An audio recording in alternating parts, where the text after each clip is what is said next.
और ये लोग बिहारी को और बिहारी गौरव को अपमानित करने में ये लोग गर्व महसूस करता है। बार बार अपमानित हो रहा है और बार बार बिहार को अपमानित करने का परिणाम उनको भुगतना पड़ेगा। इतने बड़े राज्य के बिहार के लोगों के प्रति ऐसी ईर्ष्या और घृणा की भावना है।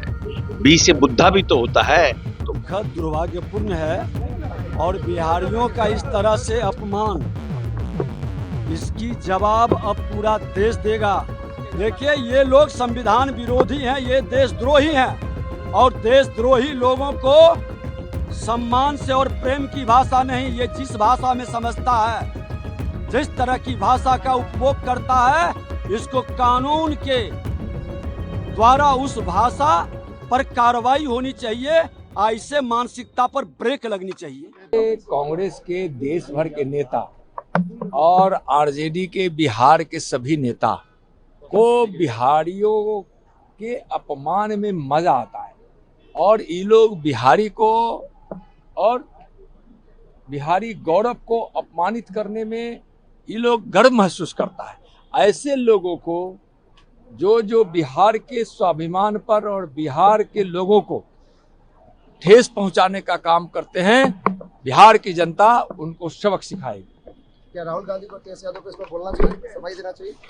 वो लोग क्या बोलेंगे, वही लोग तो बुलवा रहे हैं। लेकिन लग रहा बार बार अपमानित किया जा रहा है। बार बार अपमानित हो रहा है और बार बार बिहार को अपमानित करने का परिणाम उनको भुगतना पड़ेगा। कांग्रेस पार्टी के लोगों को तो बिहारी लोगों के प्रति जो भाव है इसी से समझ आता है। कांग्रेस तो ऑल इंडिया पार्टी है और इतने बड़े राज्य के बिहार के लोगों के प्रति ऐसी ईर्ष्या और घृणा की भावना है। बी से बुद्धा भी तो होता है, तो उनको बुद्धा नहीं समझ में आता है। क्योंकि बीड़ी में जीएसटी घटा दिया गया तो बी से बिहारी और बी से बीड़ी हो गया। इससे समझ में आता है कि कितनी ईर्ष्या और कितनी घृणा है बिहारियों से इनके। जबकि बिहारियों ने जीरो आर्यभट्ट दिया, बिहारियों ने चाणक्य दिया, बिहारियों ने सम्राट अशोक दिया, बिहारियों ने जैन धर्म दिया, बिहारियों ने भगवान बुद्धा का पूरे दुनिया को शांति का पाठ पढ़ाया, बिहार में गुरु गोविंद सिंह का जन्म हुआ। ये सब भूल गए। ठीक है, हम पीछे रह गए हैं, ये बात सत्य है कि हमारी जनसंख्या ज्यादा है, हम थोड़ा पीछे रह गए हैं, लेकिन आने वाले 5 साल में हम पीछे किसी राज्य से रहेंगे नहीं। ये सब जो दुर्भावना पाल के कांग्रेस के लोग रखे हैं, इनका मन साफ हो जाएगा अभी 2-4 साल में। दुखद दुर्भाग्यपूर्ण है और बिहारियों का इस तरह से अपमान, इसकी जवाब अब पूरा देश देगा। माँ भारती के संतानों के गौरव का प्रतीक बिहार रहा है। लोग को जानकारी नहीं है कि अखंड भारत का निर्माता बिहार रहा है, ज्ञान विज्ञान की भूमि बिहार रही है और कई धर्मों का उद्गम स्थल बिहार रहा है। आज भगवान बुद्ध का हो, महावीर का हो, आज गुरु गोविंद सिंह जी का हो या सनातन संस्कृति के माँ जानकी शक्ति की भूमि बिहार रही है। नालंदा से लेके विक्रमशिला बिहार रहा और उन बिहारियों पर प्रश्न उठा के वो देश पर प्रश्न उठा रहा है और देश पर प्रश्न उठाने वाला देश का गद्दार होता है। देश के हितैषी कतई नहीं हो सकता। किसी भी प्रांत पर कोई भी प्रश्न उठाता है और उसका अपमान करता है, वह माँ भारती का संतान नहीं हो सकता।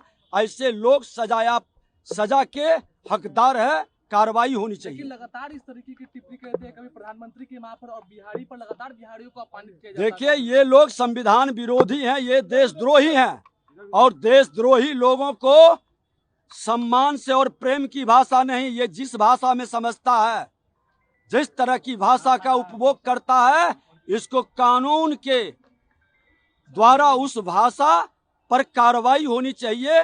ऐसे मानसिकता पर ब्रेक लगनी चाहिए। दिल्ली में बैठक हुई है अमित शाह जी के आवास पर, क्या बातें तय हुई हैं, किन-किन चीजों पर लेकर? सब लोग, हम भी बैठक में थे, सब लोग थे बैठक में। हमारा रेगुलर बैठक चलता है। चुनाव को लेकर के बिहार के मान सम्मान स्वाभिमान और विकास को लेके बैठक हुई है और बिहार विकसित बिहार बनेगा। बिहार भारत के विकसित भारत के एक मजबूत नींव के रूप में मजबूत इमारत बनाने में सहभागी बनेगा। प्रभातखबर.com, विश्वास वही, रफ्तार नहीं।